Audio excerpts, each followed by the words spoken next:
Your Steve Jones Show podcast is loading now. The Steve Jones Show podcast is sponsored by Sunbury Motors, North 4th Street in Sunbury, and Sunbury Motors Kia, routes 11 and 15 in Hummel's Wharf. My good friend Gerry Dulac on the show with us. Gerry, how you been? Steve, I am very well, my friend, and I hope you are too. I know you're getting ready for a busy couple days, and I'm sure exciting couple days for you. Absolutely. Really looking forward to this. I want to break this down into a couple parts. I want to start with the Steeler part, and then we'll get to the live golf part because there are more people flowing in that direction. Right. So let's get to the Steeler part of it. Mike's press conference today, there's really nothing to talk about, really, in that press conference. But let's start with the acquisition of Reed from Denver and what you think that can mean, because in Denver with a new coaching staff, guys like him are going to move around. Well, I think, Steve, it was a really good pickup for him. And by that, I mean it's a guy who started enough games in the NFL, has some modest production, but enough production to be a quality backup. And it's something they didn't have. This isn't Melvin Ingram, and that's both a good and bad thing. It's not a guy with his pedigree, but it's also not a guy who's going to come in and expect to be a regular, and when he's not being used a lot, is not going to like it. So that was part of Melvin Ingram's problem, but in Melvin Ingram's defense, he felt he was lied to when he signed here, signed with the Steelers, that he was going to be a guy who was going to rotate in with the starters. And then, of course, when there was some injuries early in the season and he played a lot, he just thought that's what his role was going to continue to be, when in fact that wasn't going to be it. But he claimed privately that was misrepresented to him, and that's what upset him. That won't be the case with Malik Reed. I mean, he's coming in to be a backup. He's not a guy. He started enough games in Denver, but part of that is because of injuries and circumstances.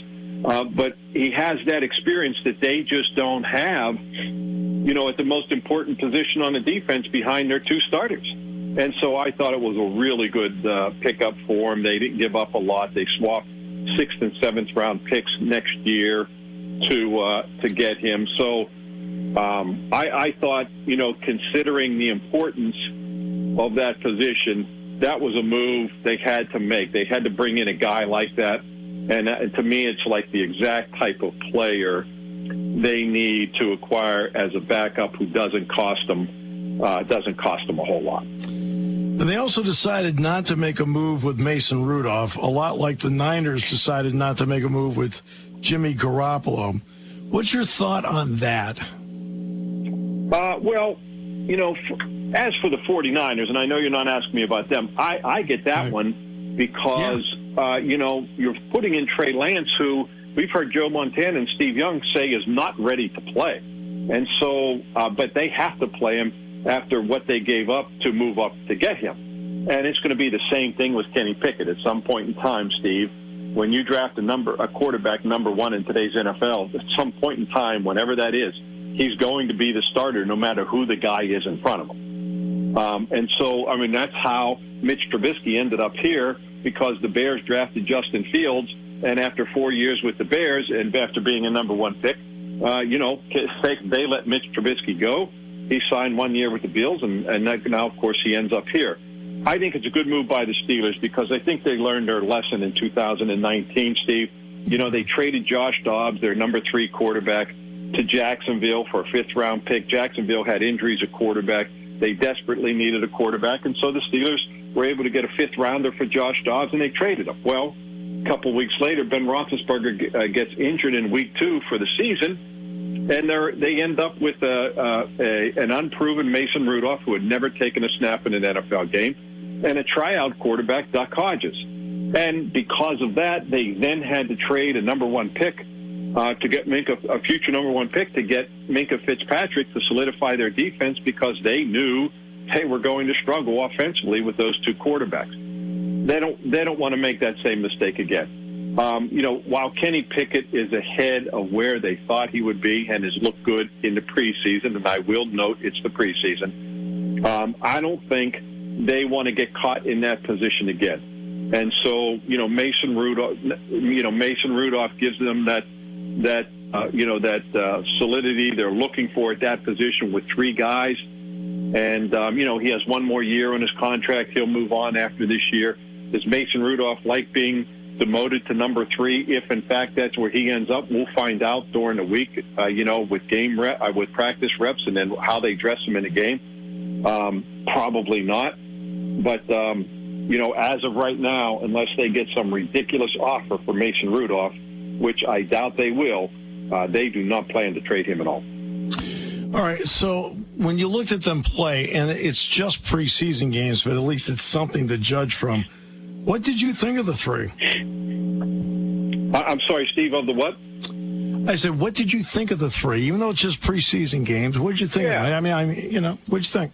Yeah, from watching them practice, too, just about every day, and then seeing the games, as I said, Kenny Pickett looked better I don't want to say than I thought he would be. I didn't see a lot of him, Steve, in college. Saturday I'm traveling a lot to games, and even though he played here in town, I saw his highlights, but I didn't sit down and watch him play, so I didn't have a good feel for maybe how good he might be. I will tell you, he has a lot of traits that you look for in starting NFL quarterbacks. He makes quick decisions. He can get rid of the ball quickly. He can throw on the run. He's a fairly accurate passer. In fact, seems to be a very accurate passer, 80% completion in the preseason. So I think he's ahead of where he is. You saw Mitch Trubisky just slowly get better. His first drive in the preseason was a touchdown. His last drive in the preseason was a touchdown. Both of them long, one 90-yard drive, the other a 92-yard drive. And you see his mobility. You see his ability to extend plays. You see his ability to throw on the run. Mitch Trubisky came out as a number 2 overall pick for a reason, and you see those qualities in him. Is he going to be Ben Roethlisberger? No. Certainly not a young Ben Roethlisberger, but his ability to move around gives that offense an entirely different look. And, Mason Rudolph it showed that he's a guy who looks most comfortable in the offense because he's been in it for 4 years, and he's probably day in and day out been their most consistent quarterback in training camp. So they had the three quarterbacks. Steve had a combined passer rating of 112 in the preseason, meaning they all played very well. So they go into the season looking at that position like not having a lot of question marks, just kind of seeing how it's maybe going to all evolve, into the regular season. No, they weren't going to update any injuries today anyway, but they did play some of those guys in the last game against Detroit. A couple of them did get bumped up, including T.J. Watt. What were your thoughts there? Yeah, I was surprised they played T.J. Obviously, he didn't play any preseason games last year, and last time I checked, he had a pretty good year as Defensive Player of the Year. So I don't really think he needed to play. I wouldn't have played Najee Harris. I get why Cam Hayward played, although I don't get why he played the whole first half because he didn't play the week before, and he wanted to get some time. But I wouldn't have played those guys. T.J. Watt ends up getting hurt, but I will tell you he's fine. He was on the practice field today, and it wasn't like a hard practice, but he was out there. Deontay Johnson gets hurt. We'll see about him. I was told that he should be okay. And, they have that whole extra week, too. But we'll see with him. I just think with some of those guys, you just don't need to do that. I didn't think Deontay Johnson probably needed to play either. But, even if he goes in there for a little bit and gets hurt on one of the plays, what's it matter if he plays 8 plays or 18, So, that's always a tough line to walk. And coaches understand that could happen. But they also only have 3 games, and they want to make sure these guys get some snaps before the regular season. But I don't know. When you look at the guys who are really important to the team, and that being T.J. Watt and Najee Harris, I wouldn't have played them. But that's me. Yeah, no, I understand completely. I think he already knows how to play. That's just me. Yeah, right. Go ahead, Gerry. And I don't think, Steve, Najee Harris getting 4 carries and getting tackled or getting hit is going to make a difference on how he might get hit September 11th in Cincinnati. Now for the Live Golf story. Cameron Smith going was no surprise. At the Open at St. Andrews, the story was already circulating. Popular guy like Harold Varner III goes, Tringali goes. I mean, there are more guys making the trek in that direction. And this is after Rory McIlroy and Tiger Woods stood before their peers and talked about the PGA Tour. What's your thought on all of this? Well, and don't forget Joaquin Neiman, who really is Neiman, very popular. And it's not even proven, but still an up-and-coming star. And so now you have guys, Steve, who are not, and not to denigrate them, but you don't have guys, like Bubba Watson, Lee Westwood and Ian Poulter, guys who feel maybe they can't beat the young guys anymore. These are guys who are the best on the PGA Tour or among the best, and certainly with Cam Smith. And that one, to me, is the biggest signing of all. Brooks Koepka's been fighting injuries. That was a big name, of course. And we have a bunch of other guys. But when you get those three and you put Cameron Tringali in there as well, and you're still going to see a few more. That was, the report was all along was that after the FedEx Cup playoffs, you're going to see even more of a defection. And yes, you knew it was going to be Cam Smith.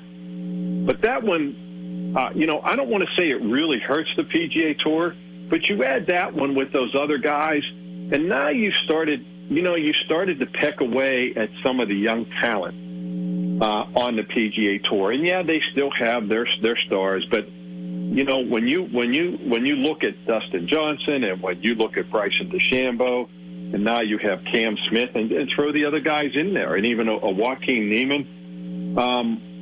There's a lot of guys with some star power, and that includes Bubba, who have made the jump, and of course Phil Mickelson as well. I think the PGA Tour will miss Phil Mickelson's presence, and just to digress for a second, Steve, all along what Phil Mickelson has said, his message that he was excoriated for is exactly what has happened. All of a sudden, the PGA Tour has come up with millions and millions and millions of dollars, and that was Phil Mickelson's point all along, and that's what's come to fruition. And I find it somewhat ironic that a lot of the things that the Tour is doing right now with this new program really kind of copies what the LIV, the Live Golf Tour is doing. And I don't know what the Tour was supposed to do at the start, but I just at the start of all this, but I just think I think they've mishandled it. I think the two sides need to come together because, let's face it, it's created a contentious environment in golf. How about Rory McIlroy saying the other day he doesn't know if he can, quote, stomach seeing these guys, when they play in some of these World Golf Championship events. I mean, that's a strong statement, and that's unfortunate. I think he feels unfortunate that he thinks that way, but it's unfortunate, and it's not good for golf. And that's the first thing I thought of when I saw what the PGA was going to do. I said, that's exactly what Mickelson's been telling them to do. And yet he's the bad guy. And he's the bad guy. Right. And as it turns out, I mean, he's no dummy. He's been around a long time. He has the strength and conviction to say those things, and he says things sometimes that people don't like. But, I mean, there's a reason why he's one of the most popular players with his talent. He's been around a long time. He's all for the quality of the game, and yet he sees what he felt were inequities with the Tour relative to the support of the players. And now all of a sudden it comes to fruition. And, like I said, he was the bad guy before, but everything he said is exactly what he's been championing, how the Tour is reacting right now. Yeah, finally on that, the one thing I don't want to see that happen to the PGA Tour, just from a slice of history, is for years, kart and IndyCar IRL split. And, for example, the Mario Andretti's of the world and other great drivers weren't driving in the Indy 500, and car racing has never recovered. Fans want to see, no matter how old he is, Mickelson playing in the Masters. They want to see Bryson DeChambeau and Brooks Koepka play in the U.S. Open, whether they're contenders or not. They're still draws, and I just hope this doesn't do permanent damage where you have that kind of split where now the fans don't see those kind of stars in the biggest events. I agree with you 100%, Steve. And, you talk about DeChambeau. He's a young guy who just won the U.S. Open a couple years ago. You look what Brooks Koepka did, winning 4 times in 2 years, 4 majors. These are big-name players. And now you factor in, not to mention Phil Mickelson and 2-time Masters champ Bubba Watson, who's another very popular player, amongst the fans. You could see the types of players they are going after. And that is the guys who are very popular. And that's what they're trying to do, bring attention to their sport. And with guys, and now you throw in again Cam Smith and Joaquin Niemann. There's Taylor Gooch, who had a strong start to the year on the PGA Tour.